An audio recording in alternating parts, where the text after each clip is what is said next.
మనకి home appliances repair రాగానే మనకు ఫస్ట్ గుర్తొచ్చేది ఏంటి? Online apps.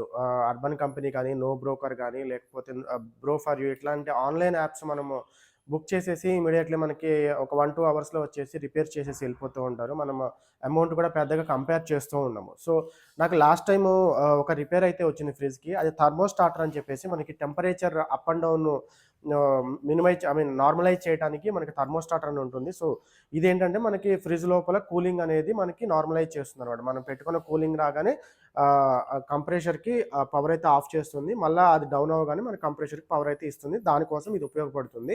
ఇది చెడిపోతే మనకి డీప్ ఫ్రీజ్ అయితే ఫ్రీజ్ అవుతుందనమాట. ఐస్ గడ్డలు కడుతుందనమాట. సో, లాస్ట్ టైమ్ అయినప్పుడు నేను అర్బన్ కంపెనీలో బుక్ చేశాను. సో, దీని కాస్ట్ వాడు ఎంత చార్జ్ చేశాడంటే 800 చార్జ్ చేశాడనమాట వీడు.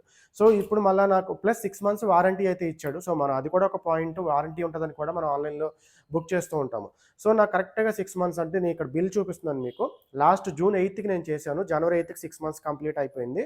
నాకు ఇప్పుడొచ్చేసి నాకు 1 మంత్ అయింది. 1 మంత్ 6 మంత్స్ అయ్యి 1 మంత్ అవ్వగానే నాకు మళ్ళా రిపేర్ వచ్చేసింది. సేమ్ ప్రొడక్ట్ అయితే పోయింది. ఈసారి ఏంటంటే నేను ఆన్‌లైన్‌లో చేయకుండా లోకల్ టెక్నీషియన్ మన కాలనీలో ఉండే టెక్నీషియన్‌ని పిలిచి రిపేర్ చేయమంటే సేమ్ అతను కూడా ఐడెంటిఫై చేసి సార్ మళ్ళా మీకు థర్మోస్టాటర్ పోయింది అని చెప్పేసి థర్మోస్టాటర్ అయితే రీప్లేస్ చేశాడనమాట.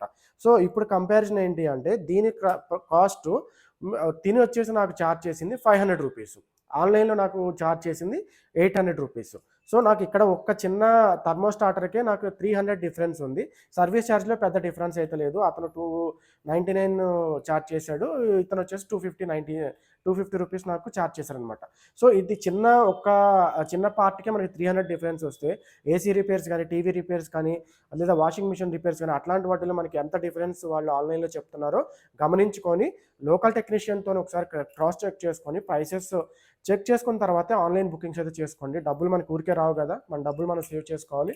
సో, ఈ వీడియోని అందరికీ రీచ్ అయ్యేటట్టు షేర్ చేసి మన ఛానెల్ రెగ్యులర్‌గా ఫాలో చేస్తూ ఉండండి.